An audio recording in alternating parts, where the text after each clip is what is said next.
Hi friends, welcome to study with Hanshik. Please subscribe this channel. Telangana TET మరియు DSC ప్రత్యేకం. Telangana TET మరియు DSC social material మా యాప్లో available ఉంది. అప్లికేషన్ లింక్ డిస్క్రిప్షన్లో ఉంది. ప్రింట్ తీసుకోవచ్చు. ఓన్లీ 150 రూపీస్ మాత్రమే.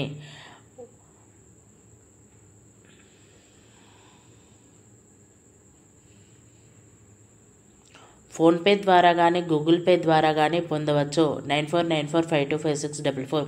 10th లెసన్ ఆహార భద్రత. దయచేసి పాఠ్యపుస్తకంలోని చిత్రాలను, గ్రాఫులను అబ్జర్వ్ చేయండి. భారతదేశానికి స్వాతంత్రం రాకముందు కరువులు అంటే ఆహార కొరత తీవ్రంగా ఉండే పరిస్థితులు పెద్ద ఎత్తున ఆకలి చావులకు కారణమయ్యేవి. 1943-45 సంవత్సరాలలో బెంగాల్ కరువు వల్ల బెంగాల్, అస్సోం, ఒడిశాలలో 3 నుండి 5 మిలియన్ ప్రజలు చనిపోయారు. భారతదేశానికి స్వాతంత్రం రాకముందు బెంగాల్లో ఆహార ధాన్యాలను పంపిణీ చేయడాన్ని బ్రిటిష్ పాలకులు తిరస్కరించడం వల్ల మహాబెంగాల్ కరువులు సంభవించాయి. ఈ కరువు గురించి లైఫ్ పత్రికలో ప్రచురించారు. స్వాతంత్రానంతరం నేటికి ప్రజలకు ఆహారం అందేలా చూడటానికి ప్రభుత్వాలు వివిధ విధానాలను రూపొందించసాగాయి. దేశానికి ఆహార భద్రత. తక్కువ దిగుబడి ఉన్న పంటలను ప్రధానంగా వర్షాధార ప్రాంతాల్లో సాగు చేస్తారు. ఈ భూములకు భవిష్యత్తులో కూడా సాగునీటి సదుపాయం లభించే అవకాశం లేదు. భారతదేశంలో వరి, గోధుమలను పండిస్తున్న విధానం వల్ల రసాయనిక ఎరువులు, పురుగు మందులను అశాస్త్రీయంగా, విచక్షణారహితంగా వాడటం వల్ల దిగుబడులు పెరిగాయి. కానీ ఇది సుస్థిర పద్ధతి కాదని కొంతమంది శాస్త్రజ్ఞులు, వ్యవసాయ రంగంలో పనిచేస్తున్న వ్యక్తులు భావిస్తున్నారు. వాస్తవానికి ఈ పద్ధతుల వల్ల నేల క్షీణతకు గురైంది. భూగర్భ జల వనరులు అంతరించిపోతున్నాయి. ఆహార ధాన్యాల లభ్యత. దేశంలో తలసరి సగటు ఆహార ధాన్యాల లభ్యత సరిపడా ఉండాలి. కాలక్రమంలో పెరుగుతూ ఉండాలి. ఆహార ధాన్యాల ఉత్పత్తి, లభ్యతల మధ్య తేడా ఉంది. దీనిని ఈ విధంగా అంచనా వేస్తారు. సంవత్సరానికి లభ్యతలో ఉన్న ఆహార పదార్థాలు = సంవత్సరంలో ఆహార ధాన్యాల ఉత్పత్తి మైనస్ విత్తనం, దానా వృధా ప్లస్ నికర దిగుమతులు అంటే దిగుమతులు మైనస్ ఎగుమతులు మైనస్ ప్రభుత్వ నిల్వలలో తేడా, సంవత్సరం ముగిసే నాటికి ఉన్న నిల్వలు మైనస్ సంవత్సరం ఆరంభం నాటికి ఉన్న నిల్వలు. సగటున ప్రతి వ్యక్తికి ప్రతిరోజు లభ్యతలో ఉన్న ఆహార ధాన్యాలు = సంవత్సరానికి లభ్యతలో ఉన్న ఆహార ధాన్యాలు డివైడెడ్ బై జనాభా బై 365. ఉత్పత్తి కాకుండా ఒక సంవత్సరంలో ఆహార ధాన్యాల లభ్యత పెంచడానికి దిగుమతులు ఒక మార్గం. ఆహార లభ్యతను పెంచడానికి ప్రభుత్వ నిల్వలను ఉపయోగించుకోవడం ముఖ్యమైన మార్గం. ఉదాహరణకు, ప్రభుత్వం తన నిల్వల నుండి ప్రజలకు బియ్యం అమ్మడం ద్వారా దాని లభ్యతను పెంచవచ్చు. ప్రభుత్వం దగ్గర నిల్వలు పడిపోతాయి, కానీ ఆ సంవత్సరం వినియోగానికి బియ్యం లభ్యత పెరుగుతుంది. ఆహార ధాన్యాలు అంటే ఏమిటి? ఆహార ధాన్యాలు అంటే వంట నూనె, పప్పు దినుసులు. ధాన్యాలు అంటే ప్రధాన ధాన్యాలు మరియు చిరు లేదా తృణ ధాన్యాలు. ప్రధాన ధాన్యాలు చిరు లేదా తృణ ధాన్యాలు వరి, గోధుమ, జొన్న, రాగసజ్జ మొదలగునవి. తృణధాన్యాలు అంటారు కాబట్టి ఇవి తక్కువ పంటలు అని, తృణప్రాయమని, పోషక విలువలు తక్కువ అని అనుకుంటారు. ఇందుకు విరుద్ధంగా వీటిలో పోషకాలు ఎక్కువ, ఒక రకంగా పరిపూర్ణమైన ఆహారం. దేశంలోని వర్షాధార ప్రాంతంలో ఉంటున్న లక్షలాది ప్రజల ఆహారం ఇవే. బియ్యం, గోధుమల తెల్ల రంగు ఇష్టపడే వలస పాలకులతో వీటికి తృణధాన్యాలన్న పేరు వచ్చింది.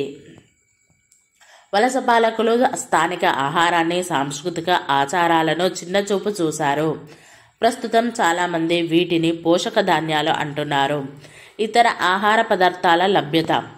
గత 2 దశాబ్దాలలో తెలంగాణలో ఆహార ధాన్యాలు పండించే భూమిని పత్తి వంటి వాణిజ్య పంటలకు మళ్లిస్తున్నారు. రైతుల సంక్షోభానికి ఇది కూడా ఒక కారణం. భారతదేశంలో సగటున ప్రతి వ్యక్తి రోజుకు 300 గ్రాముల కూరగాయలు, 100 గ్రాముల పళ్ళు తీసుకోవాలని పోషకాహార నిపుణులు చెబుతున్నారు. అయితే వీటి లభ్యత వరుసగా 180 గ్రాములు, 58 గ్రాములు మాత్రమే ఉంది. సగటున ప్రతి వ్యక్తి సంవత్సరంలో 180 గుడ్లు తీసుకోవాల్సి ఉండగా వీటి లభ్యత 30 మాత్రమే.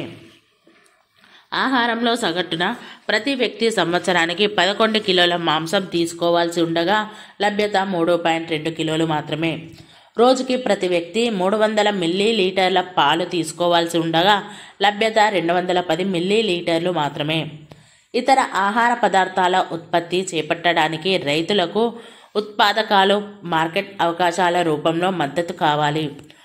కొత్త పరిస్థితిలో రైతులు ఎదుర్కొనే మార్కెట్ ఒడిదుడుకుల నుండి రైతులకు రక్షణ, మద్దతు అవసరం అవుతాయి. వ్యవసాయ వైవిధ్యీకరణ. మిడ్నాపూర్ ప్రాంతంలో ఎర్ర నేలలు ఉన్నాయి.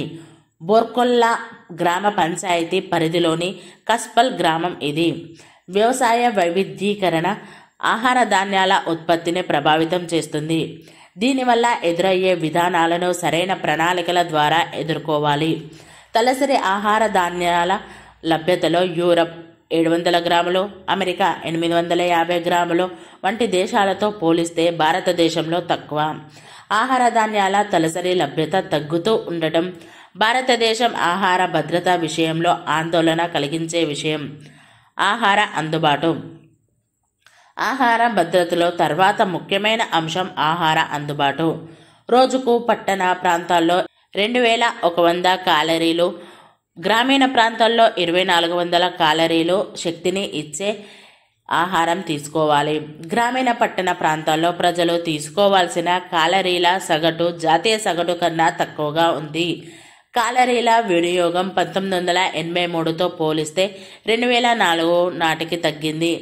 భారతదేశ గ్రామీణ ప్రాంతంలో 80% ప్రజలు క్యాలరీల దృష్ట్యా తినవలసిన దానికంటే తక్కువ ఆహారం తింటున్నారు. గ్రామీణ ప్రాంతాల్లోని అత్యంత పేదల క్యాలరీ వినియోగం అందరికంటే తక్కువగా ఉంది. ఇది అవసరమైన 2400 క్యాలరీల కంటే చాలా తక్కువగా ఉంది.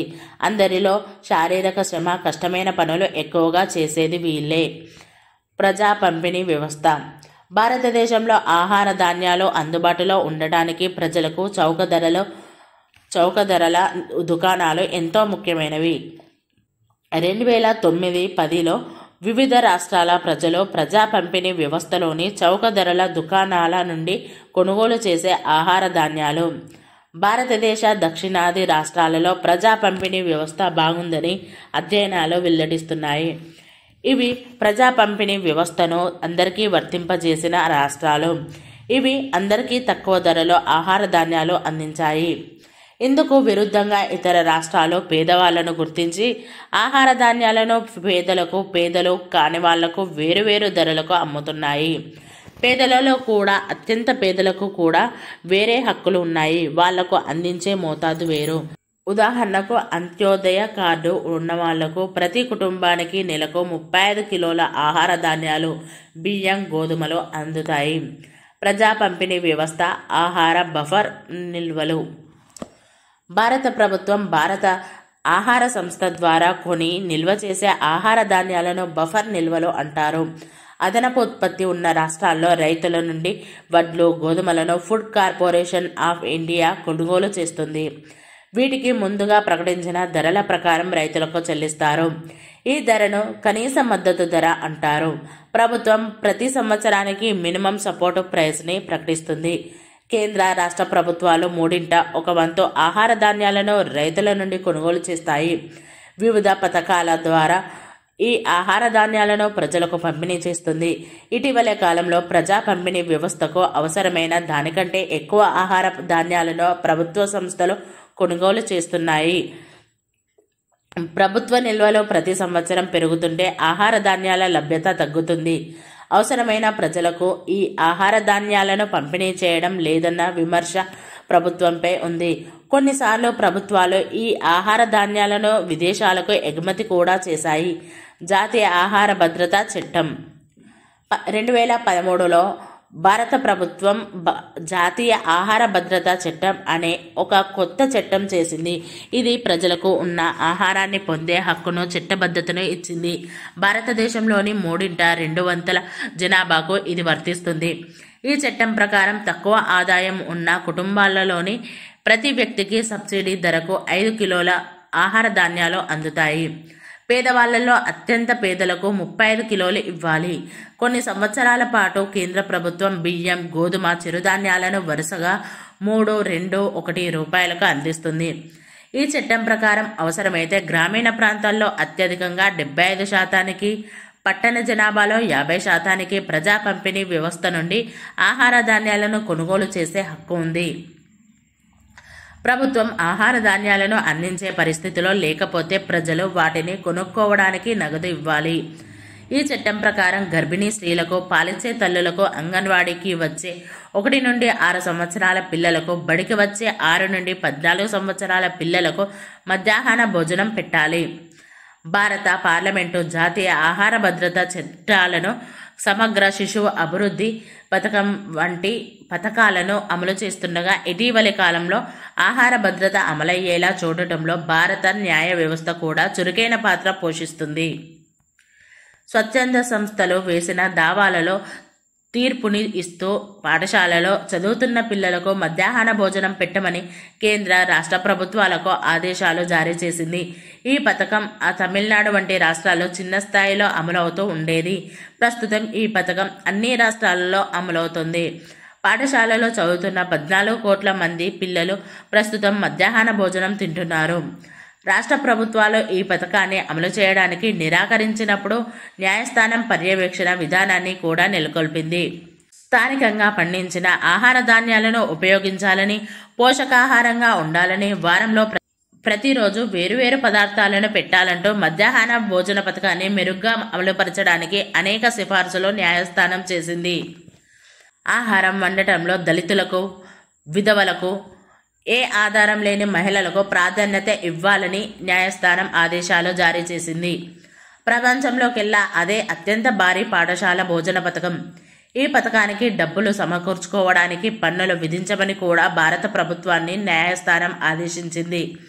ప్రస్తుతం అంగన్వాడీలోని పిల్లలకు కూడా వేడిగా వండిన ఆహారం పెడుతున్నారు.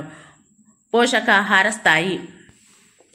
మనం తినే ఆహారాన్ని ఈ విధంగా వర్గీకరిస్తారు. పిండి పదార్థాలు: గోధుమలో, బియ్యం, రాగులో, జొన్నలో, నూనెలో, పంచదార, కొవ్వు పదార్థాలు. మాంసకృతులు: చిక్కుల్లో, పప్పులో, మాంసం, గుడ్లు, బియ్యం, గోధుమలు. విటమిన్లు: పళ్ళు, ఆకుకూరలు, మొలకలు, ముడిబియ్యం. పిండి పదార్థాలు: గోధుమలో, బియ్యం, రాగులో, జొన్నలో, నూనెలో, పంచదార, కొవ్వు పదార్థాలు వంటి వాటి ద్వారా ఇవి శక్తిని అందిస్తాయి. మాంసకృతులు: చిక్కుల్లో, పప్పులో, మాంసం, గుడ్లు, బియ్యం, గోధుమలు వంటివి శారీరక ఎదుగుదలకు, కణజాల పునరుద్ధరణకు దోహదం చేస్తాయి.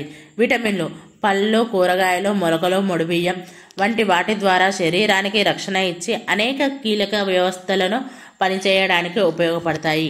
ఖనిజ లవణాలు: రక్తం ఏర్పడడానికి, ఇనుములాగా అనేక ముఖ్యమైన విధులకు ఇవి తక్కువ మోతాదులో కావాలి. ఆకుకూరలు, రాగులు వంటి వాటి ద్వారా అందుతాయి. ప్రజలు పోషకాహారం తీసుకుంటున్నారో లేదో తెలుసుకోవడానికి వాళ్ళ ఎత్తు, బరువును సూచికగా ఉపయోగించే విధానాన్ని పోషకాహార శాస్త్రజ్ఞులు రూపొందించారు. గణాంక శాస్త్ర పరిజ్ఞానంతో ఆధారపడదగిన ప్రామాణిక పరిధులను పోషకాహార శాస్త్రజ్ఞులు తయారు చేశారు. దీనితో వ్యక్తులను పోల్చడం సాధ్యం అవుతుంది. దీని ద్వారా ప్రజల పోషకాహార స్థాయి గురించి ఖచ్చితంగా అంచనా వేయవచ్చు.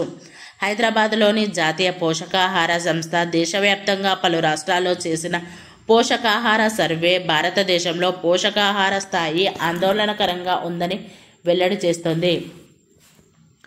పిల్లల పోషకాహారం స్థాయిని పరిశీలించడానికి ఎత్తు, బరువు కొలతలను ఉపయోగిస్తారు. పిల్లలు చాలా వేగంగా ఎదుగుతారు కాబట్టి పెద్దవాళ్ళలా కాకుండా వయసుతో పాటు వాళ్ళ బరువు పెరుగుతుంటుంది. వయసు, బరువు ఖచ్చితంగా తెలుసుకుంటే ఈ సూచిక బాగా ఉపయోగపడుతుంది. జాతీయ పోషకాహార సర్వే పలు రాష్ట్రాల్లో సర్వే చేసింది. 1 నుండి 5 సంవత్సరాల వయసున్న 7,000 పిల్లల్లో 45% మంది తక్కువ బరువు ఉన్నారు. సాధారణ ప్రామాణికాల ప్రకారం ఉండవలసిన దానికంటే తక్కువ బరువు ఉన్నారు. వీరు వాస్తవానికి సరిపడా ఆహారం దొరకక ఆకలితో ఉంటున్నారు. ఈ నివేదిక ఇలా పేర్కొంటుంది: మొత్తం 45% పిల్లలు తక్కువ బరువు ఉన్నారు. 1 నుండి 3 సంవత్సరాల పిల్లలతో పోలిస్తే 3 నుండి 5 సంవత్సరాల పిల్లలలో ఇది చాలా ఎక్కువగా ఉంది. గుజరాత్ 58%, మధ్యప్రదేశ్ 56.9%, ఉత్తరప్రదేశ్ 53.2% వంటి రాష్ట్రాల్లో ఇది 50% మించి ఉంది. తక్కువ బరువు ఉండటం అన్నిటికంటే తక్కువగా కేరళ రాష్ట్రం 24%లో ఉంది. బరువు చాలా తక్కువగా ఉన్న తీవ్ర పరిస్థితి మొత్తం మీద 16% పిల్లల్లో ఉంది. బడిలో చేరే వయసు రాని పిల్లలకు పోషకాహార శాస్త్రజ్ఞులు 3 చార్టులను ఉపయోగిస్తారు. ఈ 3 వేరువేరు సూచికలు పిల్లల పోషకాహార స్థాయికి సంబంధించి పూర్తి వివరాలను అందిస్తాయి. వయోజనులైన స్త్రీ పురుషులలో పోషకాహార స్థాయిని శరీర బరువు సూచిక BMIతో కొలుస్తారు. BMI బరువు కిలోలలో లేదా మీటర్లలో ఎత్తు వర్గం. ఈ సూచిక ఎక్కువగా ఉంటే ఉబకాయం అని, తక్కువగా ఉంటే ఉండవలసిన దానికంటే బరువు తక్కువగా ఉన్నారని తెలుస్తుంది. జాతీయ పోషకాహార సంస్థ సర్వే ప్రకారం స్త్రీ పురుషుల పరిస్థితి ఇలా ఉంది. పురుషుల్లో తీవ్ర శక్తి లోపం 35%, అధిక బరువు లేదా ఉబకాయం 10%గా ఉంది. 35% మహిళల్లో తీవ్ర శక్తి లోపం ఉండగా 14% మహిళల్లో అధిక బరువు లేదా ఉబకాయం కనిపిస్తుంది. తీవ్ర శక్తి లోపం ఒడిశా, గుజరాత్, ఉత్తరప్రదేశ్ రాష్ట్రాల్లో అత్యధికంగా ఉంది. ఆ తర్వాత కర్ణాటక, తెలంగాణ, ఆంధ్రప్రదేశ్, మహారాష్ట్ర, మధ్యప్రదేశ్, పశ్చిమ బెంగాల్లో 33 నుండి 38% మహిళల్లో తీవ్ర శక్తి లోపం ఉంది. ఒక వ్యక్తి ఎత్తు ద్వారా అతనికి లేదా ఆమెకు బాల్యంలో సరిపడా ఆహారం అందిందో లేదో చెప్పవచ్చు. సారాంశం: ప్రజా పంపిణీ వ్యవస్థ అవసరమైన చోట ప్రభావవంతంగా పనిచేయడం లేదు. పిల్లల్లోనూ వయోజనుల్లోనూ తక్కువ బరువు సమస్య తీవ్రంగా ఉందని పోషకాహార నివేదికలు తెలియజేస్తున్నాయి. చాలా కాలంగా 35% నుండి 40% ప్రజలు తీసుకోవాల్సిన ఆహారం కంటే తక్కువ తీసుకుంటున్నారు.